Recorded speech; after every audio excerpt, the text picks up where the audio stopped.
Welcome, everyone, to Girls' Night In Online. We are so glad you're here. I am your host, Cindy Connors, and if you've never joined Girls' Night In Online, I want to tell you a little bit about it. It's a really unique platform.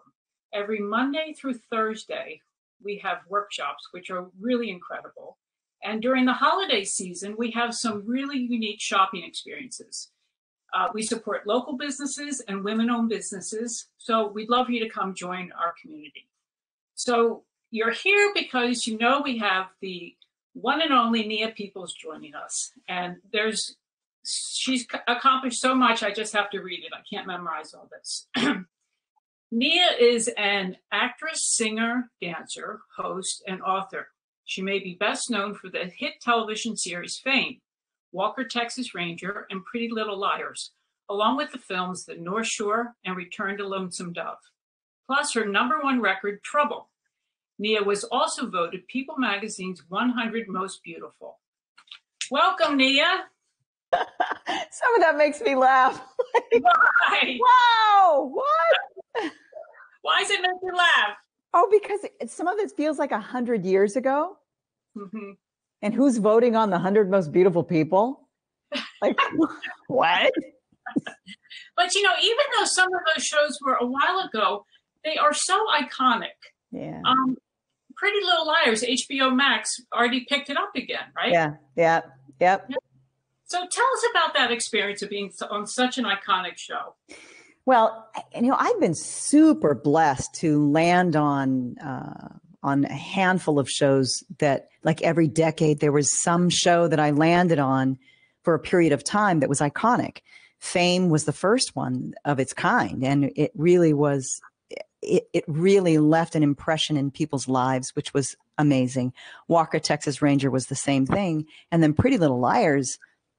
It's iconic, and it's hardly even gone away. I mean, it's still around because it was the first show that really became famous through social media. That's when all the social media platforms were bursting out, and it was the #1 most tweeted about show in the world. And it really established the way that the next generation was going to communicate and receive information and share information. And so that's one of the reasons it was such a big hit. So it was really, I mean, I look back and I have nothing to do with how successful those things were or were not in terms of the marketing and any of that. But it does astound me that I was lucky enough to kind of land on them. You know what I mean? Which had the biggest impact in your life? Wow. Fame. I'd have to say Fame, because it was right at the beginning of my career. You know, it was the first major thing that I had done. And I always say that in the life of an actor or musician, well, particularly an actor, excuse me, there are these times when who you are meets the role that you're playing. And so in this strange way, the role helps you evolve in your own personal life because it's almost mirroring your life. And Fame was about the High School of Performing Arts. It was about high school kids that had a dream of being in the arts, making a living at acting and singing and dancing. And at that time in my life, that was my life. So it was a dream for me to be on Fame. And Fame was about that dream coming true, or the pursuit of that dream. So it impacted me the most. That show did, yeah. And you worked with Janet Jackson, right? Yes. The two of us were, I would say, I guess you could call us new kids. We started, she had one season on the show, and we began the same season. So, yeah. That's incredible. And I also read that there was a Fame concert last year in Liverpool. Yeah. Well, almost years later. Right. And it was really wonderful how it came together, because most people don't understand when you're on a show like that, actors don't usually pull together. There is this strange competition between one another where our agents are separate and our managers are separate. And so they're doing certain deals separate from us. And so there's this secret kind of thing where nobody's really sharing what's going on. And so it's this, you're kind of alone. But all these years later, when we come together in order to benefit a nonprofit organization. And we come together in our 50s now instead of in our teens and in our 20s. And so life has already been lived much more so. And so it was this really healing experience for us to come together around this thing that was so important in people's lives at that time, and be able to thank ourselves for having been a part of something like that, and kind of allow it to move into the importance of who we are now, which is we're at these stages in our lives where I recognize that who I am as a woman and as a mother is way more important than anything I could have ever done as an actress. They just don't measure it. They don't put my face on a billboard because I'm an amazing mom. But I know that that's way more valuable. So what it allowed us to do in coming together with these concerts so many years later is kind of make peace with the oddity of being famous so young for being on a TV show, and add our true value to life. That's a perfect segue. I came across something you read, and it was really powerful. So I just would like to read it for the audience. You wrote, "I've been living in the public eye since I was right out of high school. Having worked for decades in a business where image is just about everything, I've literally grown up under the pressure to be perfect. I've witnessed miles of Nia footage and examined yards of it. I've seen myself look tall and stunning, and I've seen myself look like an elf that was hit by a Mack truck. Somewhere in between lies the truth. For my entire adult life, I've been subject to wigs, push-up bras, crazy trainers, layers of makeup magic, harsh lighting, painful shoes, super diets, and support hose. I've been treated by a dermatologist for acne I never had, and counseled by a cosmetic surgeon for saggy knees I couldn't find. My hair has been permed and straightened, colored then stripped, blown out only to be shoved under a wig." What comes up for you when I reflect that back to you? Oh, it makes me giggle. It makes me laugh. It really makes me laugh now because I'm so past that.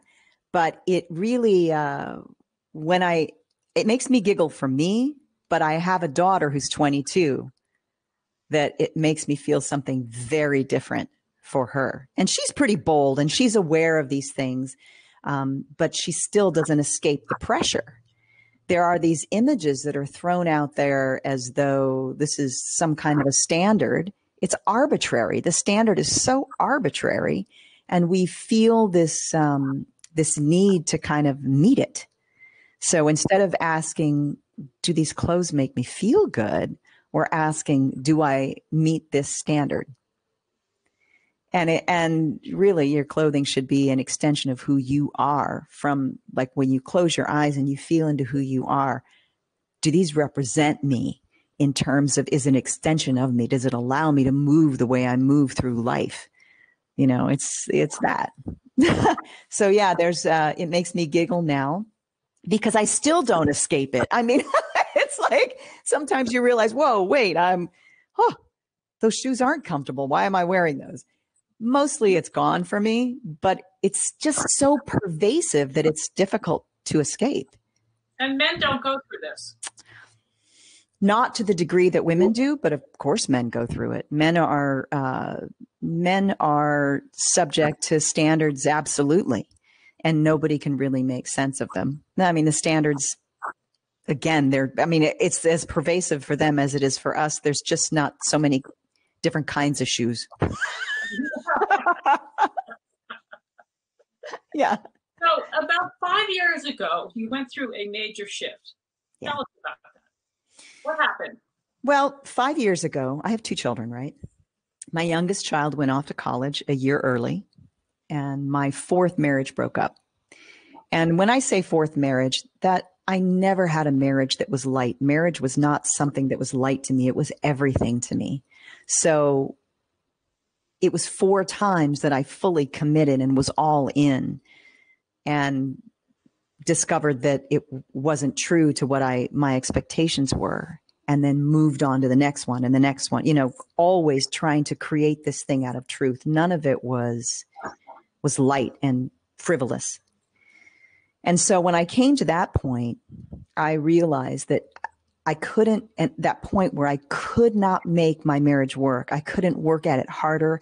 I couldn't be truer. I couldn't be more honest. I couldn't be more dedicated. I couldn't be more loyal. And I still couldn't make it work. I couldn't make it happy. We were a high conflict couple.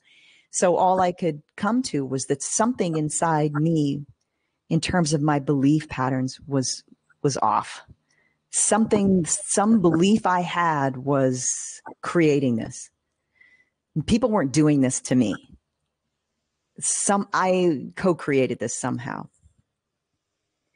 And so when my youngest daughter went off to college, and the marriage was breaking up, I sat down on the beach and I went, okay, you're alone for the first time in almost your whole adult life. I mean, I had my son when I was 28 and I was married at 22.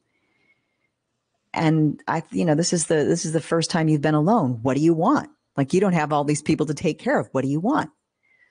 And I couldn't answer the question, because for years that question was answered with lines like, well, Sienna needs this from, for cheerleading, or Christopher needs that. My son needs this. My husband needs that. The house needs that. Work needs this. I had no idea what my desires were, separate from filling the needs of other people. And I wept. I wept and I wept and I wept, because I knew that contained within the truest answer of what do I want was my soul's calling. And so all I knew at that moment was that somehow I had to turn that voice up. If I was going to be of the greatest service and show up in the truest form, I had to be able to hear that voice from inside. So I sold my house and I gave everything else away, and I just started wandering. And the only goal was to wander according to that voice. Whatever that voice, didn't matter if it was a big call, like a big call to go to Europe or to Bosnia, or to do something simple, like add a certain ingredient into like, oh, this sounds like fun. I'm going to add that in my soup today. I needed to practice following bits of information, of inspiration, no matter how big or small. And so that is what began the journey for me. And it has been astounding. And were you just taking cues along the way, or did you set out to do something that scared you or set you out of your comfort zone? Or no, it wasn't. There was no goal like that at all. It was just an awareness. The first thing was an awareness that I had patterns of belief that I was so trained up in that it was automatic. I knew how to be an overachiever. I knew how to make things happen. If I said I wanted to go from here to there, I knew exactly how to line it up and how to motivate myself enough to do it. What I didn't know how to do was to sit still long enough to answer the question, what do you want? And answer it truthfully. So the goal was to start paying attention to that, what do I want? And one of the first things that showed up for me, this was as I knew the divorce, something was off. This is before I left. Suddenly, all the books that I had on how to do it, like how to get this done or how-to books, I put them down and started picking up books of who am I? Like, who am I really? Who am I? What am I made of? It was books like This Thing Called You, or Untethered Soul. It was The Four Agreements. It was suddenly all of those books were the books that I was reading. And it was just like, I couldn't devour enough of them. And so that's my thing, was just move. And even on how I read the books. So where I would have before thought, okay, you're going to read it from beginning to end. You're going to make notes. No, it was, what's calling you? Oh, I want to go to the middle of the book. Okay, I'm going to start here. And then when it stopped feeling like it was calling, I just put it aside. So let's see. So you just started listening to that inner voice. It sounds like you just started digging or getting inside. Yeah. And About 8 months into your journey, I read that you discovered something called heart math. Yeah. What is that? Heart Math, the Heart Math Institute is a scientific institute that is dedicated to unraveling and teaching the science of the heart. So most people think that the heart is just a pump and it's pumping blood. What they don't realize is it has neurons like the brain, and it sends more signals to the brain than the other way around. So when we think about this, and also every single organ that we have entrains to the heart, meaning if the heart is pumping and firing off neurologically, electrically, in a spastic manner, then none of the organs can align with it. So if you think about it in terms of the heart being like the conductor of an orchestra, and the conductor, instead of being working in complete flow and rhythm, it's firing off like this, then all your organs are trying to line up with it and they don't. And that's the beginning of disease. This is what we call stress. But we think in the United States, basically our belief around stress is get over it. It's mind over matter. But it's an actual physiological thing. That's what PTSD is. Stress is the beginning of all disease. And so the answer is the heart, because the heart sends more signals to the brain than the other way around. We've just been taught something completely differently. And that blew my mind, because what it did was it gave me permission to listen to the way I feel. You know, when something feels right or when it feels wrong, you know, sometimes we want to do things because it's out of just goodness. It might not make sense, but it feels good and it feels right to do this. That's enough. That's enough. And so we have to start retraining ourselves to move from the heart center as opposed to the brain. The brain is there to support the heart. Yeah, it sounds like it was a huge aha moment for you. Absolutely. And like I said, and it is, I find that it is for a lot of men. Like women usually go, I knew it. My intuition lies in my heart. And yes. But the men are the ones that really go, wow, there's science behind it. Okay. Now I give myself permission to move from that place. So, yeah. So I would love to show a 1-minute video you created. Caitlin, can you pull that up? Empower, verb, to give official authority to. To access our full potential, we must first understand our true nature, then give it authority. 99.999999% of our bodies is made of frequency. Love is a frequency. So is fear. Love is the optimum frequency of our nature. When we give it full authority, we are fully empowered. 96% of the universe is made of frequency. Operating from this frequency of love is how we add our unique light to all that is. This is how we create the world we want to live in. This is how we change the world. Be empowered. Choose love. Change the world.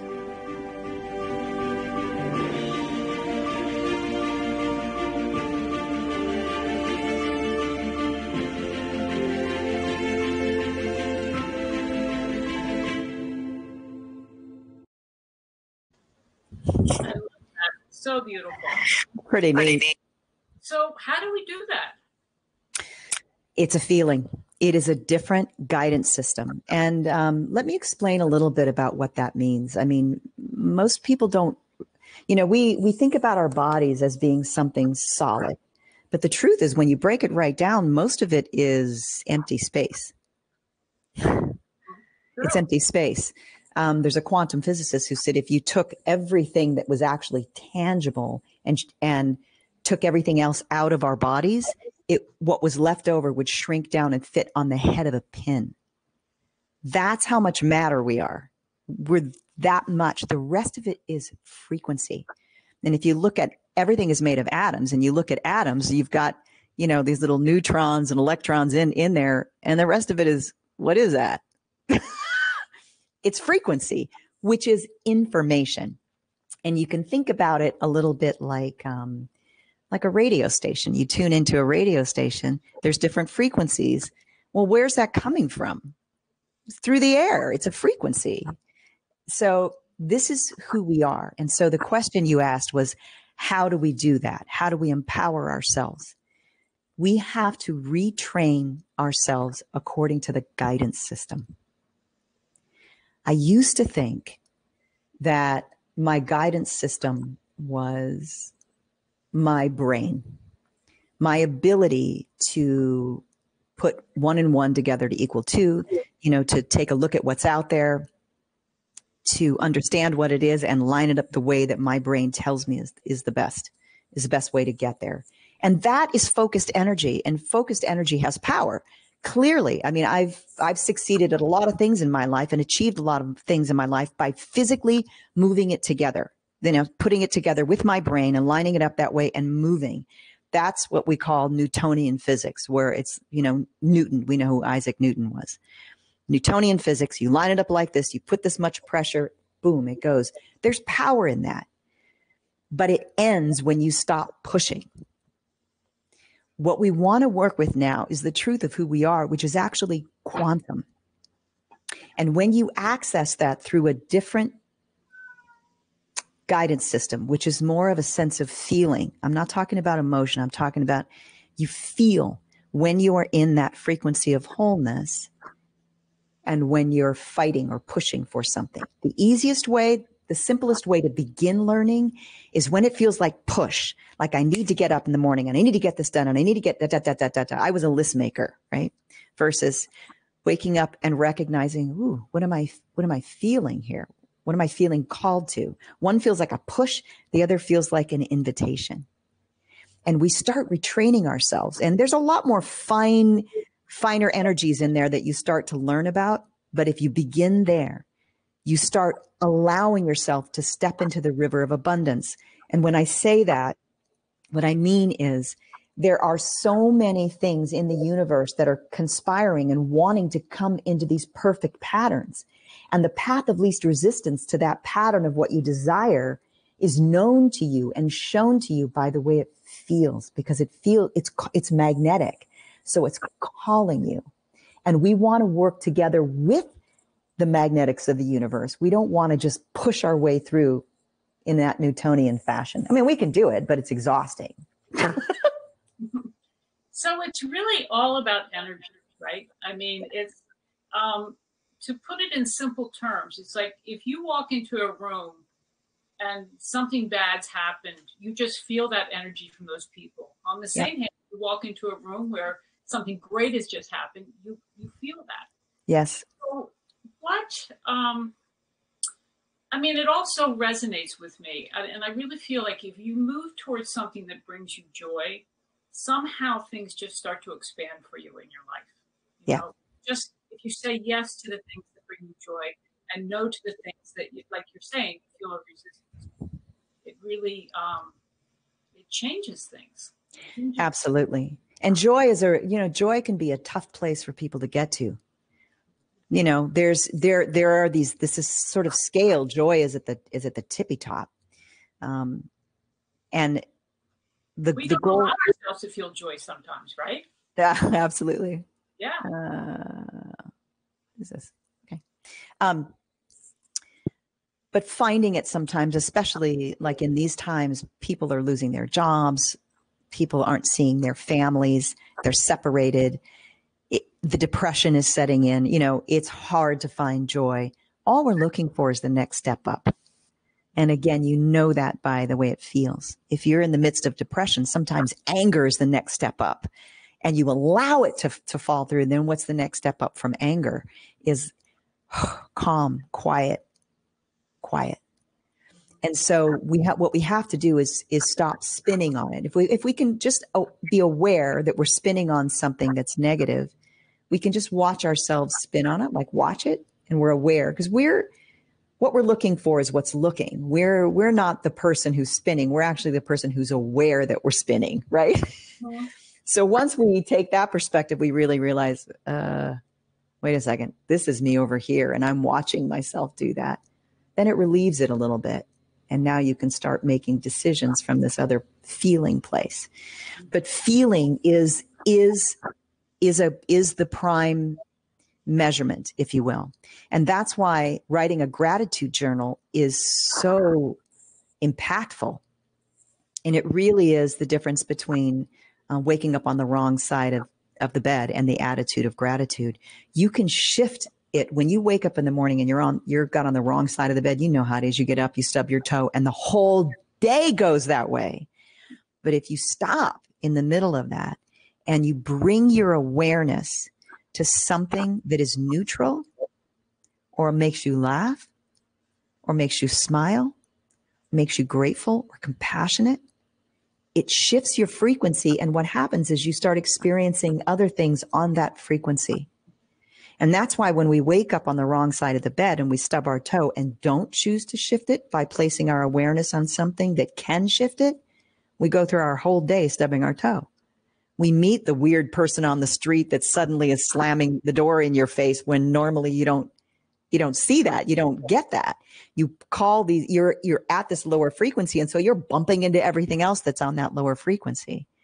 So the way we shift it is by choosing to place our awareness on something that we know will lift us. I love that. And it is the power of choice, right? And we all have it. Yeah. Yep. Joe Dispenza says something great. You know, where you place your awareness is where you place your energy.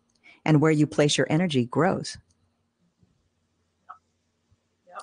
It grows. Yep. So when you're in the middle of something that you just can't figure out, like, and here's a perfect example. When I was in the midst of leaving my husband, and we lived in a mobile home, for goodness sake, at the beach. So it was like, you couldn't get away from, they knew when I was in the bathroom doing my business, like a small place, but he wouldn't go away. He wanted everything resolved right now. And I just needed stillness. So I had to just create stillness and focus on something else rather than arguing with him about it or trying to resolve it with him, just taking the space myself. And I focused on the feelings of peace and created it within myself.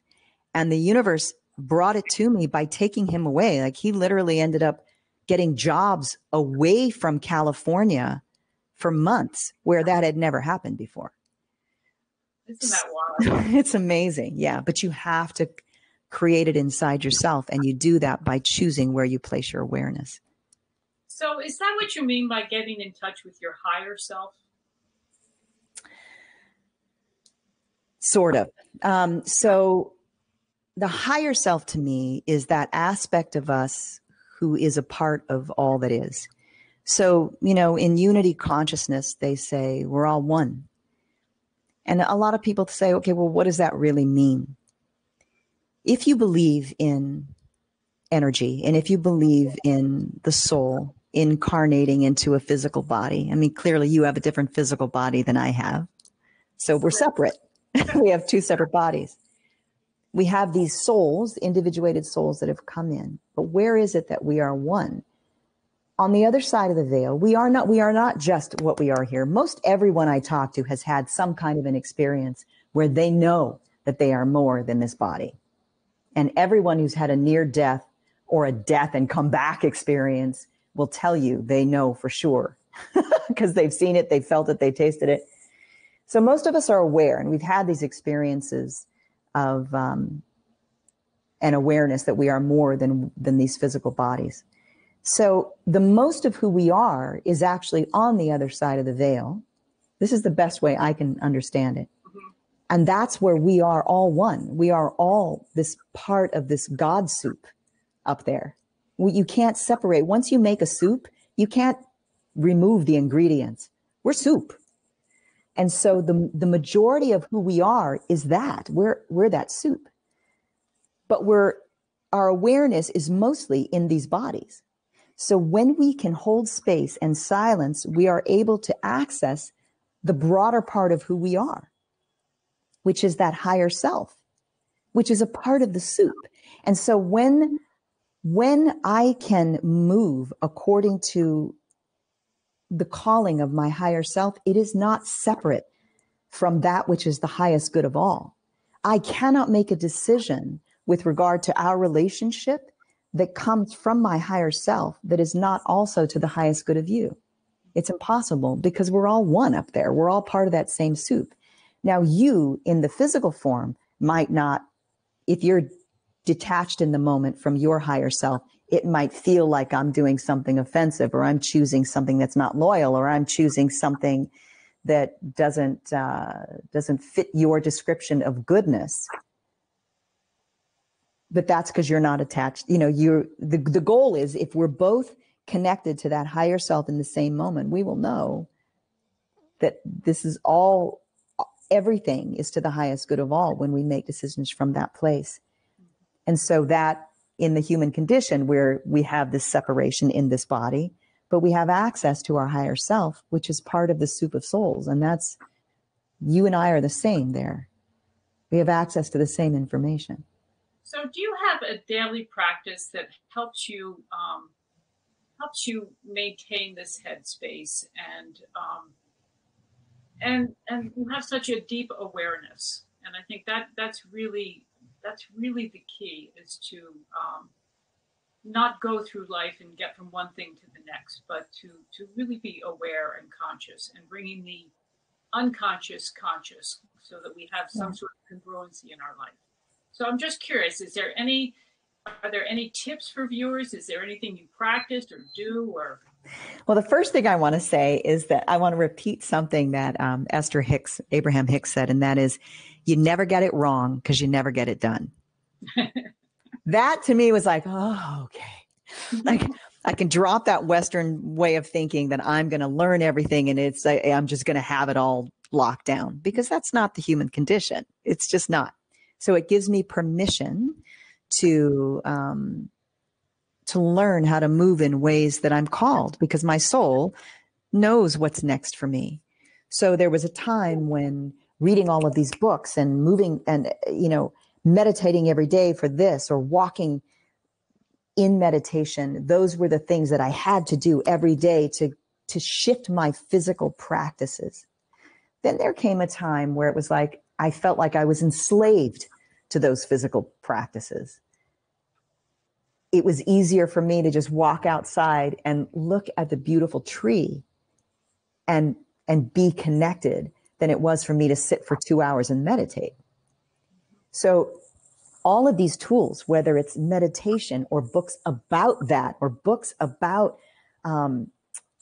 mystical things, or being in nature and placing your awareness absolutely in the present moment, whatever is calling you is what is right for you. And you listen, and you start to feel the difference between needing to shift a habit to shift out of a habit, meaning out of a learned habit. Like, I was very disciplined in my life about eating, and very disciplined about working out. And so part of my thing in this 5 years was to become undisciplined about it. Like, no, I'm not going to the gym every day. I am not going, I'm not going to pay that close attention to the way that I eat. I'm going to listen in to what my body wants me to do. So for me, the practices have shifted, and I go back to the ones that they're there to serve me. Those practices are there to serve my evolution into my truth, which is into my joy. Because from that space, I can express freely and truthfully and experience joy and love and the full expression of the kindness that exists within me. And that brings me a happiness that getting the next series won't. It's amazing. It sounds like you really just stopped all the outside noise. Yeah, that is really, really an important thing, especially when you're first starting, is you have to accept that truth unfolds in stillness. It unfolds in stillness. You'll get clues by what other people say. You'll get clues from the way that you feel. If you get a pushback on something, you'll get clues from the things that you read. But those blocks of knowing, and they are blocks of knowing, they come in blocks of knowing. They don't, it's like, oh, wow, I realized this. We've all had that, like, oh, like suddenly all the puzzle comes together and like, oh, it's that. It's a block of knowing. It all comes together and unfolds in stillness. But all the searching, that's pieces of the puzzle that you're gathering. And then you got to be still, because that's where the knowing suddenly comes. And then you realize, oh my God, I knew that the whole time. And I think you have to trust too. Yes. I think trust is a big part. Trust is a big, big part of it. Yeah. So into your journey, you wrote a book. Tell us about The Little Apple Tree. Well, I never set out to write a book. Well, actually, the first thing I heard in the very first month was, you need to go meet all your exes and talk to them. And that was the first voice I heard. And I just went, why would I ever want to do that? And so I thought, well, do I need to book them? Do I need to call them? And it was very clear, no, it'll unfold. And it did. But I woke up one morning and I knew that divorce was something I had to write about. And I had a dream that night. And when I woke up in the morning, suddenly the story, it was an allegory, just came out. And I walked downstairs. I was staying at my friend's house, and I told him this allegory, and it was an allegory about divorce. And he said, that's a children's book, right? And I went, oh, yeah. So I went upstairs and wrote the book in 3 hours. 3 days later, I found an illustrator on Fiverr.com, this amazing illustrator from the Ukraine. And 3 months later, there was a book. And it's just, I had no goals with it. It's just those things kind of lined up and felt true to the message of the book. And so I just followed it. And it's had a big impact, hasn't it? It's amazing. The story, I had a really hard time putting my name on the book because it wrote itself through me, and I actually talked to my son, he's an amazing musician. I said, I have a hard time putting my name on this book because it wrote itself through me. Maybe if I put through Nia Peeples instead of by Nia Peeples. And he said, so wisely, he said, Mom, he said, all artistic expression to some degree is channeling. You're co-creating with the divine. It's not just your brain that's in there. And I went, oh, that's right. Okay. So I chose, once I finished the book, then I thought, okay, I want this to unfold naturally. I don't want to go get a publisher and start down that route because I know how publishing companies in the United States work. Most people don't know this, but if I went and got a publishing deal, their goal would be to sell as many books as possible. There's nothing wrong with selling books. But if you don't sell those books within a short period of time, they burn them all because they don't want you to have success with them anywhere else. If they were unable to have success with the book, they don't want anybody else to have success with the book.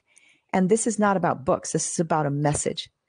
So I just kind of let it unfold naturally. So what happened was there was a fan and a friend in New Mexico who's a 5th grade teacher. And she got the book and she was so moved by it and inspired by it that she started writing curriculum around it. And so it completely changed the lives of her children in her classroom. And it went from her class to all the other 5th grade classes down to the 4th, the 3rd, kindergarten, buddies readings. And now it's mandatory reading at the high school level in Bogota, Colombia. And the only reason I can say that this is so is because basically what the book does is it acknowledges your uniqueness and the importance of you listening to that voice inside you and being willing to stand up in the truth of who you are and realize that other people are doing the best they can. And even though you might feel pressured to show up a certain way from someone else, it isn't that they're trying to do, oftentimes they're doing what they think is best for you without realizing that you have something different inside you, but you're the only one who knows what that is. And so stand up in that because that's how you add your unique voice and your light, the greatest of who you are to the world. That's how you are in the greatest service, is to be the truest of who you are. But only you know who that is and what and how that expresses. So because the book acknowledges that each and every one of us is a unique aspect of the divine, and it's magnificent, the children felt like, wow, I'm more than just a student in this classroom being told what to do. I'm more than just this being in this classroom being measured by my math skills.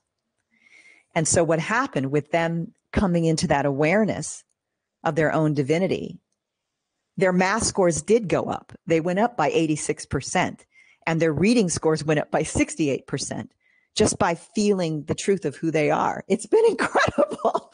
So that's what has started over in New Mexico, and I'm so thrilled.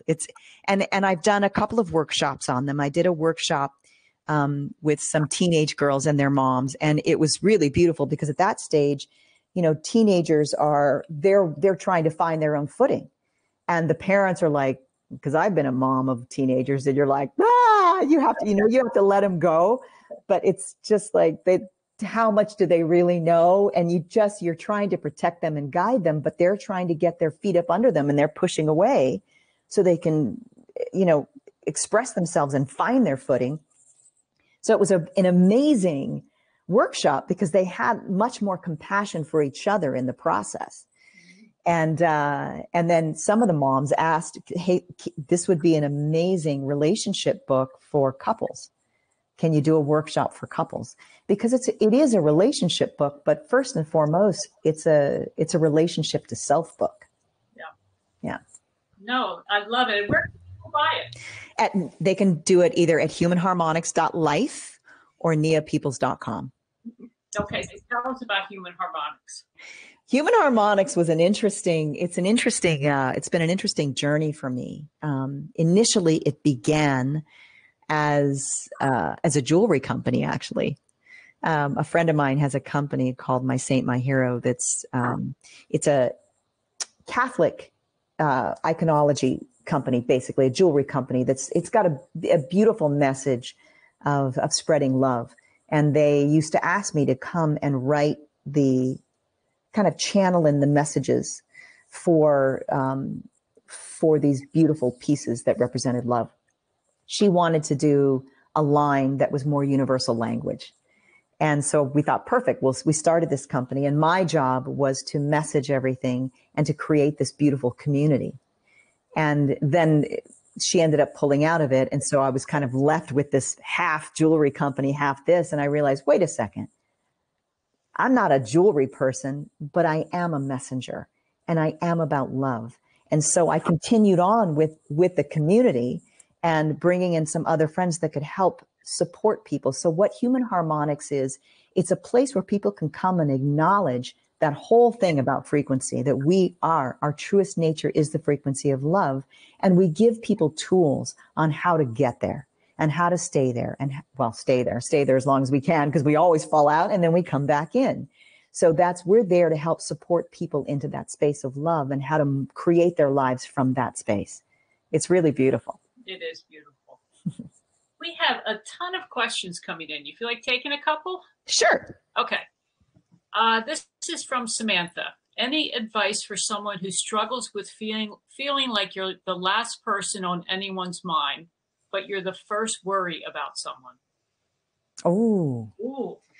Yes. Wow. Okay. That's a really interesting question because you noticed two aspects of that. Mm-hmm. One is that you're the last person on people's minds, but the first one they worry about. Yeah. So what I want to say is that everything is coming, and I want to say this very carefully, but it is very, very true. The first thing is loving yourself. Your heart is magnetic. You are magnetic. This is one of the studies that the Heart Math Institute did.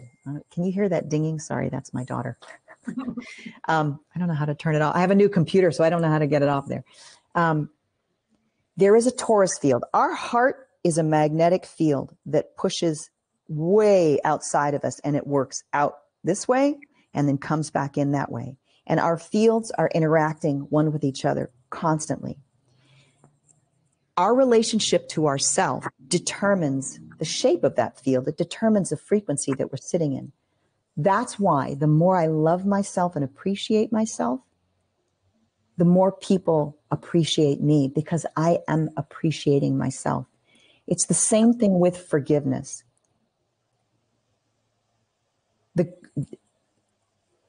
Dr. Beckwith says, in the end, all forgiveness is self-forgiveness. Because forgiveness doesn't change the past, but it breaks the chains that bind our past to our future. When I can fully forgive myself, then I have nothing but forgiveness for other people. When I have compassion for myself, I have compassion for other people, and they sense that energetically.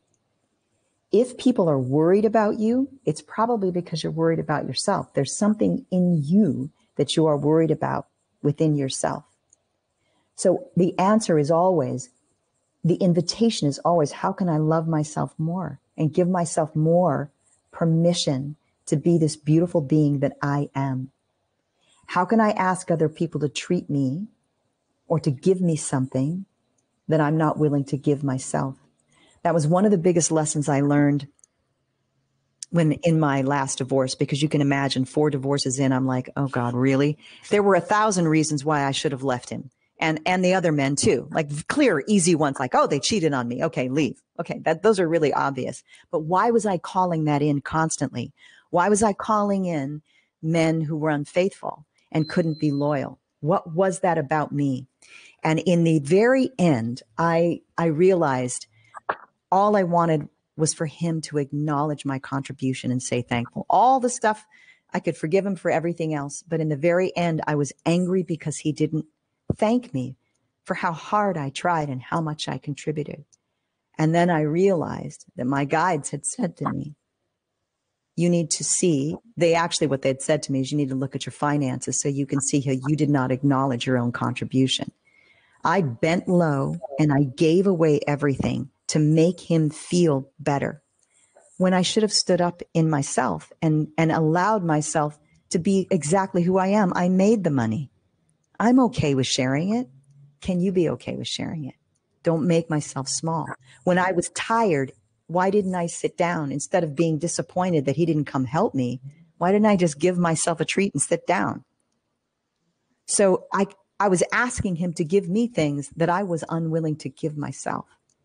And when I realized that, I was so grateful, because you can imagine the weight I was carrying on my shoulders about being divorced 4 times.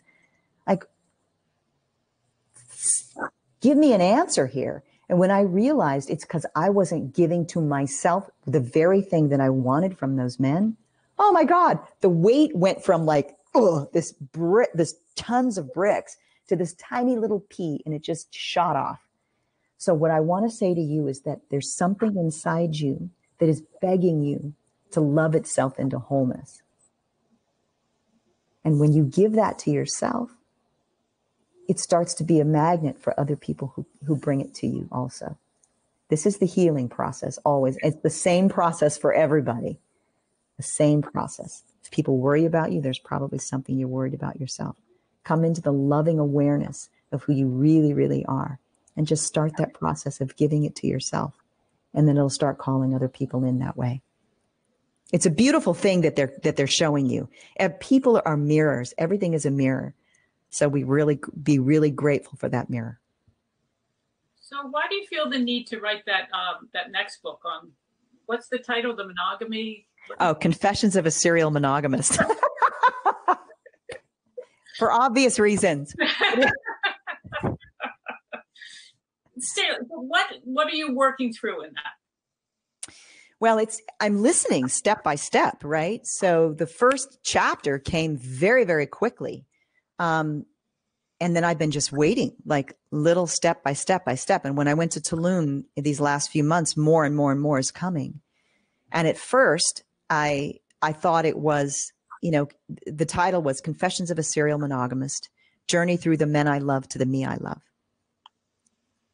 which is really, really powerful. And now I'm starting to feel like that's the chapter, that it's really about finding Verinia, which is my, it's because that's the broader picture is we're all just trying to find our true selves. For me, one of the most powerful ways to it is through men, through relationships with men. That's my makeup. This desire to have that monogamous relationship that is true and deep and loyal. That's not what everybody's built for, but for me, I am. And it's been a very powerful sharpening tool for me. So I'm listening and continuing on writing. I have like pages and pages and pages, and how it wants to come together is still coming to me. And you're going to go back and interview each of them? I already did. That happened in the first year. What was that like? It was very interesting. The long and the short of it is that people don't change unless they really choose to.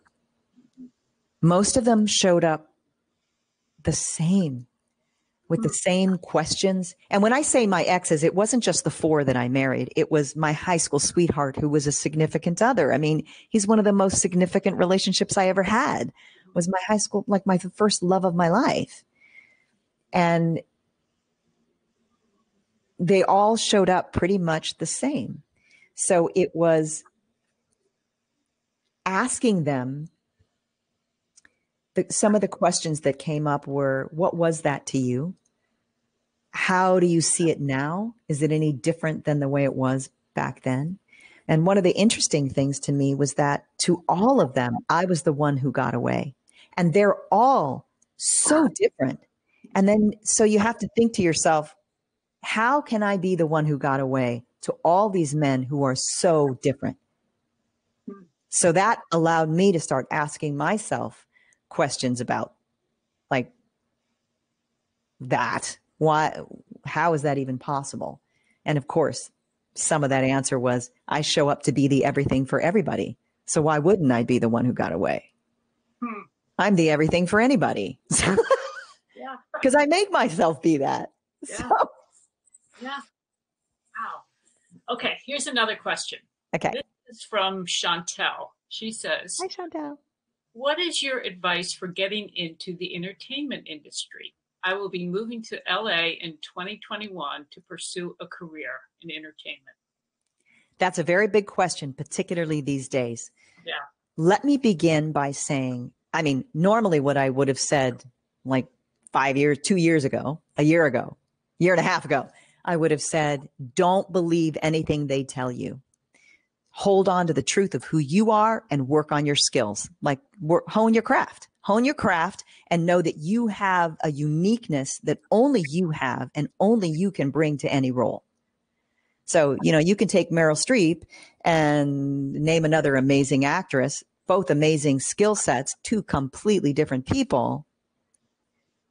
Honor the uniqueness that is you. What I'm going to say to you now is that the entire system is shifting.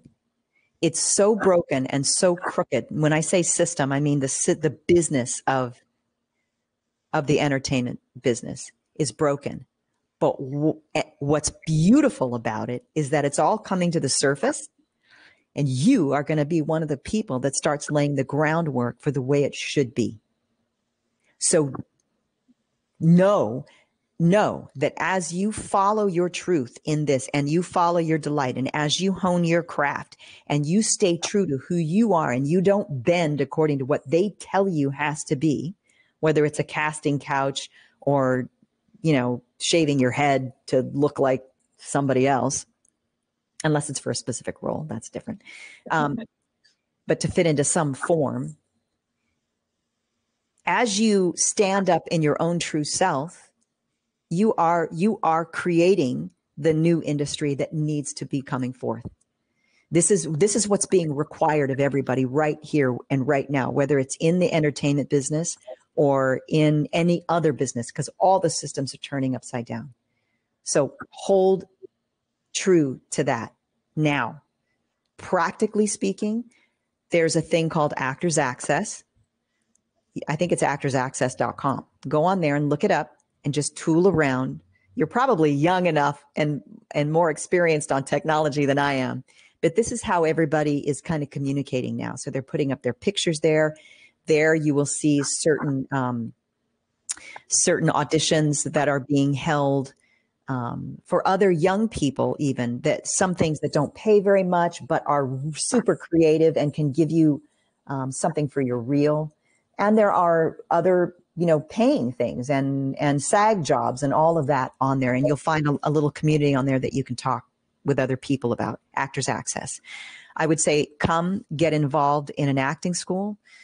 My recommendation is Playhouse West, although a lot of these things are having a hard time right now because they can't, with all the things that they're shutting down right now, meeting in person isn't happening as much, but they're doing it online. I think there's another acting class in Venice called RAW, R-A-W. They're doing them online.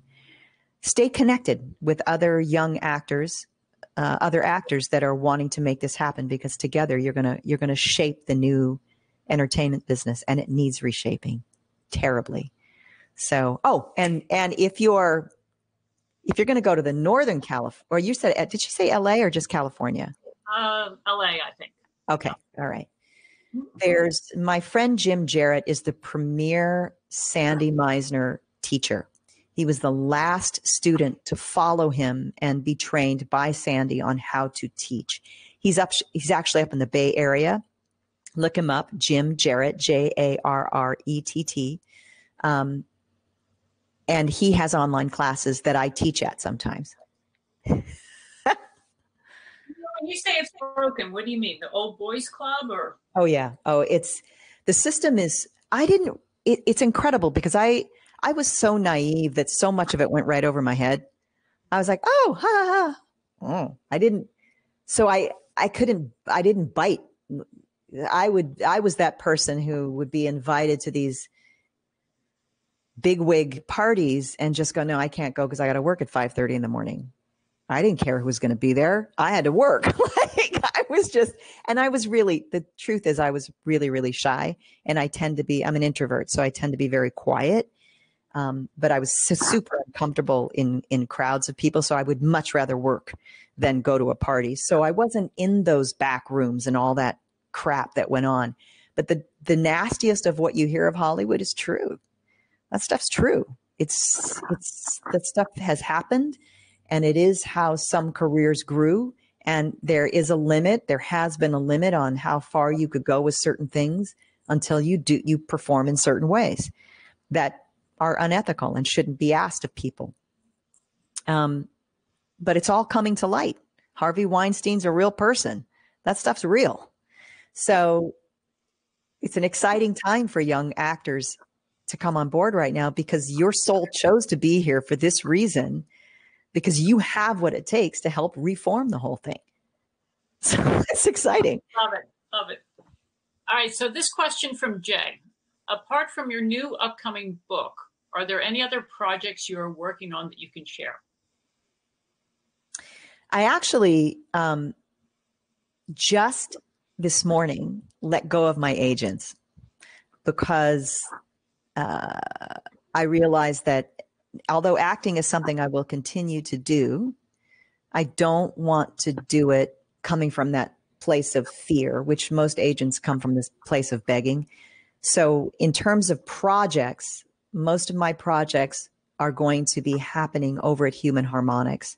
And I'm really, really listening as to what that will be. I am being called to create more kind of group sessions, if you will, for people on Human Harmonics. And I'm exploring my voice, because I know that my voice carries a resonance and a frequency that's healing.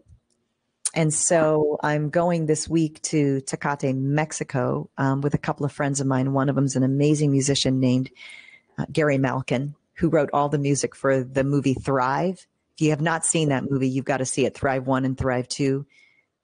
They're documentaries and they're extraordinary. And he won all these awards. He's won Emmys and everything else. But we're going to explore music using my voice, but not for pop music. Because I I already did that. This is sort of where I'm being called to, is in the healing arts. Great. I think we have time for one more. Okay. I think you answered that one. It's, what you're going to do with your career. Okay, this one from Biz. This is a good one to end on. What is your best life advice? Oh. You've got 1 minute, girl. Love yourself. Know that all the answers to everything, to your happiness, to being of the greatest service, has to do, the portal to all of that is knowing how to be more of the love that you are in a state of being, not in, out of which comes action. It's not something that you do. It's something that you are. And you get there by knowing how to love yourself more. Love yourself. How do I love myself more in this very moment? That's my greatest life advice. All the answers are there. Well, Nia, you are amazing. You caught me on a good day. No, you are truly a gift. I mean, you're just incredible. And I just love that you're sharing all your wisdom and advice and helping the world, putting it out there. Well, this is what I'm called to. So everybody, whatever it is you're called to, as you step into that, you are adding that. You are doing what you're meant to be doing. And that's what we need. Nobody can bring that but you. Look at what you're doing, Cindy. I wouldn't be here right now if it wasn't for you.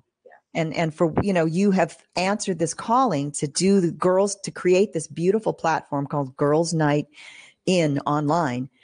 And look what it's doing. So this is what we're here to do. This is our mission. So and it's all about love, right? Embrace love. Be love. Know that that's who you are. That's the truth of who you are. Anything else you want to add? Anything we didn't cover? No, I think there's so many tiny little aspects to that. It's amazing how much, if you guys are interested in scientific things, look up Dr. Bruce Lipton, Dr. Joe Dispenza. If you're interested in ancient scriptures that combine science, that would be Greg Braden. If you want to learn tools for how to be into your body and move through these transitional times, go to the Heart Math Institute. Go to Human Harmonics. We have stuff over there for you as well. And for goodness sakes, go onto YouTube and punch in my name and the little apple tree and sit with it. Put headphones on, watch it, listen to it, and watch what comes up inside you and know that is who you are, and follow those steps. Yay! Thank you so much. Oh, it's such a pleasure. Okay. Really, it's a pleasure.